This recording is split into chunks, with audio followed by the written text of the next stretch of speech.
Mana Sorgawi. Kristen beribadah pada hari Minggu, bukankah hari Sabat adalah hari Sabtu? Pertama sekali yang perlu kita ketahui adalah bahwa hari Sabat tidak pernah diubah dari Sabtu menjadi Minggu. Hari Sabat tetaplah Sabtu, hari Minggu tetaplah hari Minggu. Tetapi masalahnya adalah hari Sabat yang adalah Sabtu itu diberikan kepada siapa? Menurut Mazmur 147 ayat 19-20, bahwa hukum hari Sabat yang adalah Sabtu itu hanya diberikan bagi bangsa Israel. Dan di luar bangsa Israel, Allahnya Israel tidak berbuat demikian. Artinya hukum hari Sabat yang adalah Sabtu itu secara eksklusif diberikan bagi bangsa Israel saja. Dan ternyata di masa perjanjian baru, hal tersebut dikonfirmasi oleh Rasul Paulus di dalam surat Kolose 2 ayat 16 dan 17 bahwa mengenai hari raya, makanan minuman, hari Sabat dan bulan baru itu hanyalah bayangan dari apa yang akan datang, sedangkan wujudnya ialah Kristus. Masalahnya Kristus sudah datang dan wujudnya itu telah tiba, maka bayangan harus ditinggalkan. Karena hari Sabat merupakan bagian dari bayangan dari kesempurnaan yang akan datang, maka bayangan harus ditinggalkan karena wujudnya sudah datang, yang artinya Yesus Kristus sendiri merupakan sang Sabat itu sendiri. Hal ini senada dengan ucapan Yesus Kristus bahwa ia datang bukan untuk meniadakan hukum Taurat, melainkan untuk menggenapinya. Karena perkara tadi merupakan bayangan dari apa yang akan datang, bahwa Kristus di dalam kematian dan kebangkitannya telah menggenapi segala sesuatunya. Dengan penggenapannya itu, maka ketentuan Taurat setelah Kristus tidak lagi berlaku, termasuk hari Sabat. Loh, bukankah Yesus sendiri juga merayakan hari Sabat? Tentu saja, dia merayakan hari Sabat dalam keadaannya sebagai seorang Yahudi, bukan sebagai Kristen. Karena dia harus taat dan sempurna kepada Bapaknya di dalam ketentuan Taurat, menurut Galatia 4 ayat 4. Dia harus takluk sebagai manusia yang taat untuk menyempurnakan ketidaktaatan kita di kayu salib.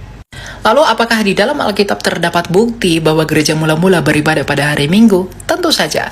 Kisah Rasul 20 ayat 7 bahwa para rasul, dalam hal ini adalah Rasul Paulus, itu beribadah pada hari Minggu di mana mereka melakukan ekaristi, yaitu memecah-mecahkan roti. Hal itu sama dengan apa yang kita lakukan sebagai orang Kristen di masa kini, di mana kita melakukan perjamuan kudus pada hari Minggu, bukan?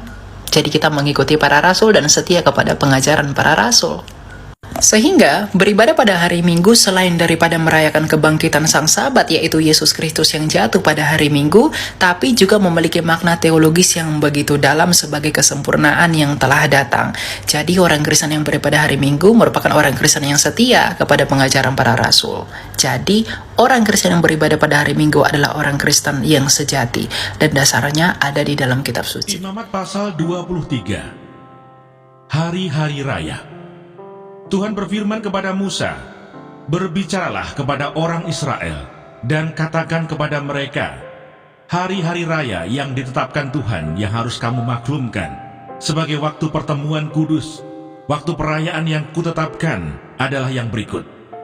6 hari lamanya boleh dilakukan pekerjaan, tetapi pada hari yang ke-7 haruslah ada Sabat, hari perhentian penuh, yakni hari pertemuan kudus. Janganlah kamu melakukan sesuatu pekerjaan. Itulah Sabat bagi Tuhan di segala tempat kediamanmu. Inilah hari-hari raya yang ditetapkan Tuhan, hari-hari pertemuan kudus, yang harus kamu maklumkan masing-masing pada waktunya yang tetap. Dalam bulan yang pertama, pada tanggal 14 bulan itu, pada waktu senja, ada Paskah bagi Tuhan. Dan pada hari yang ke-15 bulan itu, ada hari raya roti tidak beragi bagi Tuhan. 7 hari lamanya, kamu harus makan roti yang tidak beragi. Pada hari yang pertama, kamu harus mengadakan pertemuan kudus. Janganlah kamu melakukan sesuatu pekerjaan berat. Kamu harus mempersembahkan korban api-apian kepada Tuhan 7 hari lamanya. Pada hari yang ke-7, haruslah ada pertemuan kudus. Janganlah kamu melakukan sesuatu pekerjaan berat. Tuhan berfirman kepada Musa, "Berbicaralah kepada orang Israel dan katakan kepada mereka, apabila kamu sampai ke negeri yang akan kuberikan kepadamu, dan kamu menuai hasilnya, maka kamu harus membawa seberkas hasil pertama dari penuaianmu kepada imam. Dan imam itu haruslah mengunjukkan berkas itu di hadapan Tuhan. supaya Tuhan berkenan akan kamu. Imam harus mengunjukkannya pada hari sesudah Sabat itu. Pada hari kamu mengunjukkan berkas itu, kamu harus mempersembahkan seekor domba berumur setahun yang tidak bercela sebagai korban bakaran bagi Tuhan, serta dengan korban sajiannya dari 2/10 eva tepung yang terbaik, diolah dengan minyak sebagai korban api-apian bagi Tuhan, yakni bau yang menyenangkan, serta dengan korban curahannya dari 1/4 hin anggur.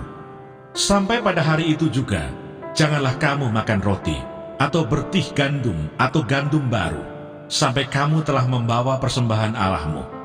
Itulah suatu ketetapan untuk selama-lamanya bagi kamu turun-temurun di segala tempat kediamanmu. Kemudian kamu harus menghitung, mulai dari hari sesudah Sabat itu, yaitu waktu kamu membawa berkas persembahan unjukan, harus ada genap 7 minggu, sampai pada hari sesudah Sabat yang ke-7. Kamu harus hitung 50 hari, lalu kamu harus mempersembahkan korban sajian yang baru kepada Tuhan. Dari tempat kediamanmu, kamu harus membawa 2 buah roti unjukan yang harus dibuat dari 2/10 eva tepung yang terbaik, dan yang dibakar sesudah dicampur dengan ragi sebagai hulu hasil bagi Tuhan. Beserta roti itu, kamu harus mempersembahkan 7 ekor domba berumur setahun yang tidak bercela, dan seekor lembu jantan muda, dan 2 ekor domba jantan. Semuanya itu haruslah menjadi korban bakaran bagi Tuhan, serta dengan korban sajiannya dan korban-korban curahannya, suatu korban api-apian yang baunya menyenangkan bagi Tuhan. Kemudian kamu harus mempersembahkan seekor kambing jantan sebagai korban penghapus dosa, dan 2 ekor domba yang berumur setahun sebagai korban keselamatan. Imam harus mengunjukkan semuanya beserta roti hulu hasil itu sebagai persembahan unjukan di hadapan Tuhan, beserta kedua ekor domba itu. Semuanya itu haruslah menjadi persembahan kudus bagi Tuhan dan adalah bagian imam. Pada hari itu juga kamu harus mengumumkan hari raya, dan kamu harus mengadakan pertemuan kudus. Janganlah kamu melakukan sesuatu pekerjaan berat. Itulah suatu ketetapan untuk selama-lamanya di segala tempat kediamanmu turun-temurun. Pada waktu kamu menuai hasil tanahmu, janganlah kau sabit ladangmu habis-habis sampai ke tepinya, dan janganlah kau pungut apa yang ketinggalan dari penuaianmu. Semuanya itu harus kau tinggalkan bagi orang miskin dan bagi orang asing. Akulah Tuhan Allahmu. Tuhan berfirman kepada Musa, katakanlah kepada orang Israel begini, dalam bulan yang ke-7, pada tanggal 1 bulan itu, kamu harus mengadakan hari perhentian penuh yang diperingati dengan meniup serunai, yakni hari pertemuan kudus. Janganlah kamu melakukan sesuatu pekerjaan berat, dan kamu harus mempersembahkan korban api-apian kepada Tuhan.